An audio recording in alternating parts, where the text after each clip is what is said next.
the LA Rams, Monday Night Football against Arizona. This was a statement game, and they made a statement. They beat them 30-23. They're now 9-4. Matthew Stafford had a day, 286 yards passing, 3 touchdowns, 0 picks. I mean, what did you think about this game? I'll start with you, Drew, because you've been waiting on this all year.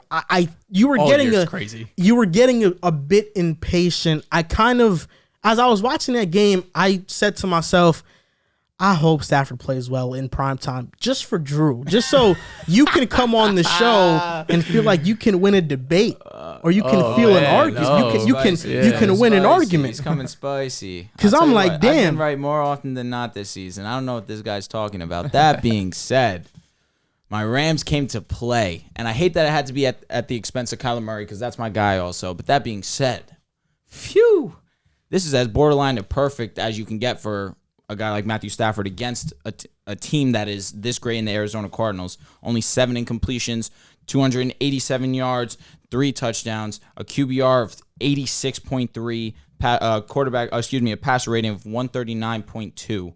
He was fantastic. Cooper Kupp had a great game.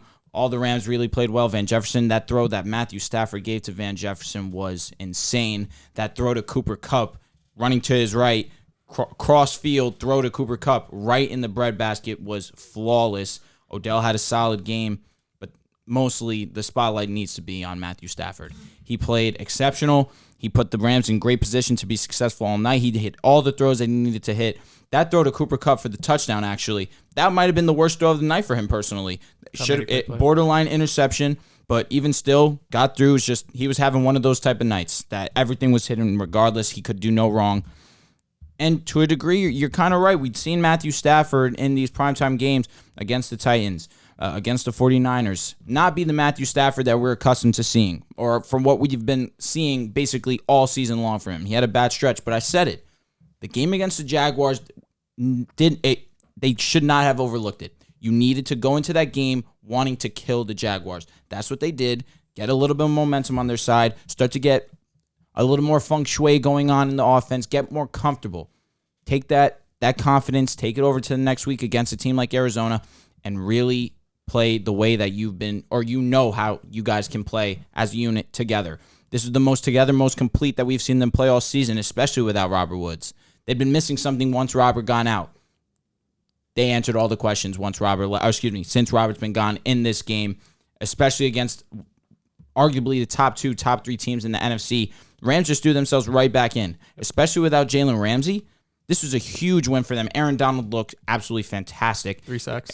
He looked like the monster that we know that he is. He hasn't really been the statistic freak that we've been accustomed to seeing Aaron Donald, but he left his mark on this game. So I can't just give all the credit to Matthew Stafford. Aaron Donald definitely did leave his print on this game also. But overall, Rams are back. They're back. They needed this one so badly. And you beat a team like Arizona. That's it. There's no team Get your now swagger you can back look. a little That's bit. Get your it. swagger There's back. no. Feel it. Yes. There's no team that you should be looking at and think, "Ooh, we could lose." No, you need to look at every single team and think, "There's no one we can't beat right now when we play out our best." Without Jalen Ramsey holding D-Hop to under 50 yards, listen again. Maybe D-Hop was hurt that whole game. Who knows? Yeah. Regardless of that, they did their thing defensively on Kyler Murray, made him struggle through 2 interceptions, and even still, Kyler still had some special moments, but that's because Kyler is Kyler, and you can't fully take him out of a game, but you can just try and manage it a little bit. And that's what the Rams did, and they took full advantage, and they looked fantastic. There's no other way to put it. This was their biggest win of the season. A divisional game against the division-leading Cardinals. Also, they have 5 players put on COVID on that day, right? Like Drew mentioned earlier in the show, we were talking like, what if this game actually gets postponed? We have all these, they're missing 4 starters. Like you said, Jalen, Tyler Higbee, Darrell Henderson, Rob Havenstein too, their right tackle, I want to say. If they lost this game, they're not winning the division. They have no shot at the number 1 seed because they'd be 2 games back of the Cardinals. Plus, they already lost them early in there, so they'd have no chance at the tiebreaker. So this was one of those games they went into saying, if we don't win like our season, we're going on the road round 1 probably. We're going to be a wild card team and have to go into an Arizona or a Green Bay or a Tampa Bay and play one of these elite teams. Thankfully, they won this game. So right now, they're still a game back in terms of the number 1 seed. But like you mentioned, Stafford, before this Jacksonville game, was really struggling. They had their bye, and it's funny. I was listening to Colin Cowherd a few days ago. It's kind of similar to what happened last year with Brady and the Bucs, right? They were struggling a little bit to start off the season. Okay, I know exactly what you mean. And after that bye, they went on a run, and they just didn't lose. Facts. And it's a great start to play Jacksonville last week. Have that little warm-up game like we talked about on the show. Go in and really go in and kill Jacksonville. They brought that momentum into Arizona, and they did the same thing. Stafford from weeks 9 to 12 threw 5 interceptions, now has back-to-back games with no turnovers and 6 touchdowns. So he's going back to that early season form where he was playing at an MVP-type level. And not only was it just a good game for Stafford, I thought the offense as a whole, we're going to talk about this a little bit for the Bills later, but to get Sony Michel for a 6th-round pick, I thought Sony was washed. And don't get me wrong, his stat line, 20 carries, 79 yards. Yeah. But just because he could take 20 carries, and he was running hard, right? These weren't like he was breaking tackles. He was making the Cardinals at least respect the run game, because we'll talk about it later. Like I said, you need to have some sort of semblance of a run game, and being able to have Sony Michel being your backup. This is really your third string because Cam Akers, Henderson, and now Sony Michel. Being able to just plug him in, put him in, and give him 20 carries. That's not something that a lot of teams can do. For sure. The drive that really stood out to me was the second to last drive of the game. They went down the field. They took 6 minutes off the clock in the fourth quarter. They probably should have another chance because one of the Arizona defenders hit Stafford in the face Then mask. they kicked the field goal? Yes. Yes. And the refs completely missed it. They should have had a first down and 4 more chances at the end zone. But now you look at the NFC playoff picture, the Rams are just 1 game out of the number 1 seed. And like you mentioned, Stafford probably putting a few critics to bed with 287 yards and 3 touchdowns. Odell looked like a really good wide receiver too. Van Jefferson also kind of stepped into that Robert Woods-ish role. He was a really good deep threat. And Aaron Donald, 3 sacks, kind of having a statement moment for him because he's having a good season, but like you mentioned, he's not up there statistically. You guys made a lot of good points. I wasn't too fond of your Colin Cowherd point because all last year he was bashing Brady and bashing the Bucs. He didn't even, when they went on their win streak, he didn't think they were going to win it. Ultimately, I thought they were going to win it because they were my team all season. See, but he's being smart now. He realized he was wrong last year, and he said, you know what, let me not make that same mistake. To talk about the game a little bit, I think that guys stepped up in other guys' absence. You mentioned Sony Michel. He stepped up. David Long Jr. stepped up. He was getting targeted. He was on D-Hop, and he had 7 targets, only allowed 2 receptions for 11 yards given up. He was really good. I thought Aaron Donald took over this game. We could talk about Stafford, and I know this is the NFL is all about quarterbacks. Aaron Donald had 3 sacks. He got to Kyler Murray every single time he wanted.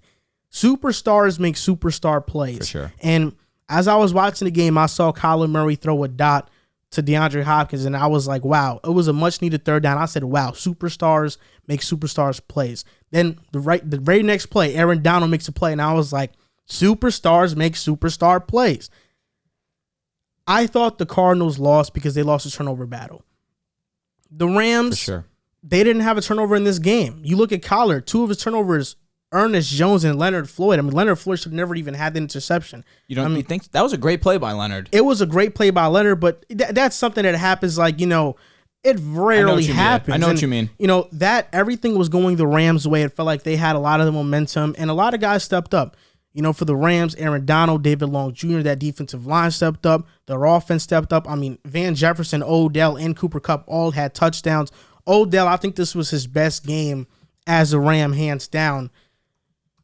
All the people they lost to COVID, Jalen Ramsey to me was the biggest, and Harvenstein. Yeah. But in terms of Henderson, Sony Michel, I think filled in his place well.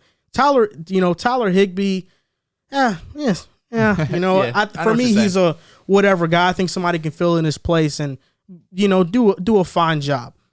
Arizona side, James Conner had a vintage game receiving. This guy was great. AJ Green had a vintage game. D-Hop, he just didn't look the same, and you can see that he was hurt, and that's why now he's out for the season. So I think a lot of things went the Rams' way. They played fantastic. Stafford finally had that primetime performance that I've been looking at him to have, and he finally had it. But the great thing about the NFL, and the great thing about sports, and the great thing about any industry that is driven by results is that now you have to do it again. You can say all you want. Stafford, prove these critics wrong. The Rams are back. They're back for a couple of days. Now do it again. Yeah. Let's see if you can do it You have again. doubts? Real quick. What's your doubts? I do have doubts. Why aren't we because talking about the Cardinals? This is twice now. They've lost at home to Super Bowl contending teams with the Packers having all of those COVID issues, wide receiver injuries, and now again, we talked about the Cardinals. We're always talking about the Rams. Are they back? Are they back? This is twice now. These are two teams they're going to have to see in the playoffs if they get there. You're They'll right. get there, but deep into the playoffs. I haven't been all in on Arizona all season long. That worries me. Since the beginning of the year, I've said, look, I don't really trust Arizona. I don't trust Arizona, even though I think Cliff Kingsbury has done an exceptional job there, along with Vance Joseph, coaching up that team. You look at the Rams. They lost to Green Bay. They lost to San Fran, Tennessee, and Arizona. They're 3-4 against teams with a winning record this season. And their wins this season have come. Their other wins this season have come against the Jags, the Texans, the Lions, the Giants, the Bears, the Seahawks. These are teams with a top 10 pick. The Seahawks are finally getting out of that rabbit hole. The Rams haven't been that impressive. This was a big time win, no doubt. But Kyler Murray just came back from injury. He's trying to ease his way into That's things. second week, and he looked fantastic. DeAndre Hopkins looked fine. DeAndre Hopkins was clearly hurt. That's you the can one. you can see it, and that's- he would have been a game changer. They've been dealing with this Hopkins injury for 6 weeks now.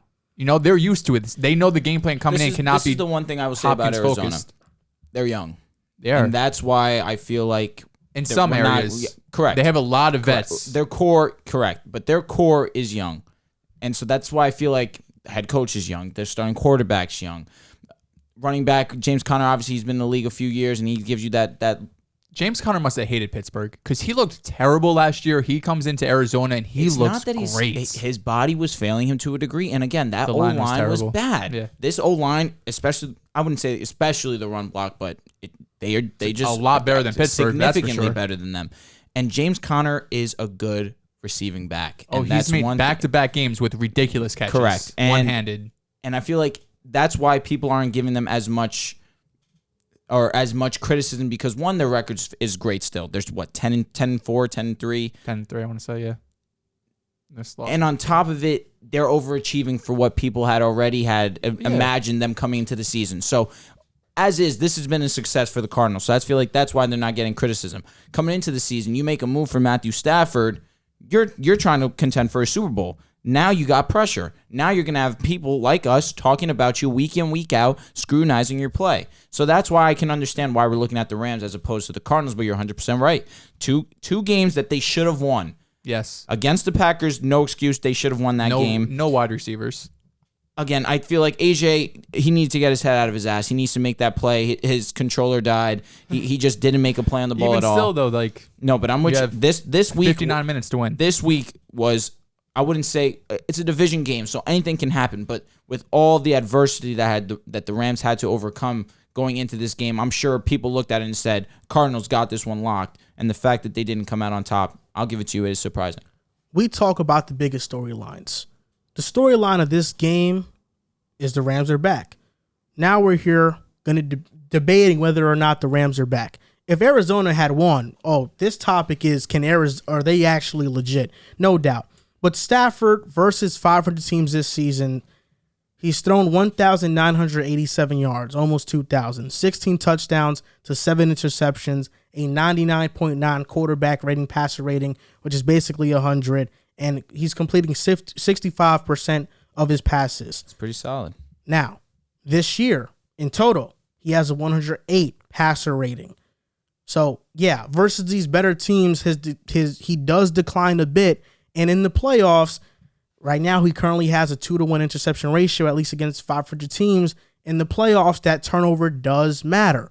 And that's why I still don't trust Stafford. I still don't trust the Rams fully. Like I said, they have a great roster. It looks awesome. Like, I would love to window shop the roster. But I just don't trust them all together, continuity. I would pick 3 to 4 teams in the NFC to beat them. You know, I'm picking the Packers to beat them. I'd pick the Cowboys to beat them. I'd pick the Cowboys, Packers and Bucks are the only ones. I'd pick the Bucks to beat them. The rest are And toss-ups. If San Fran is matched up with them, I'd pick San Fran to beat them too.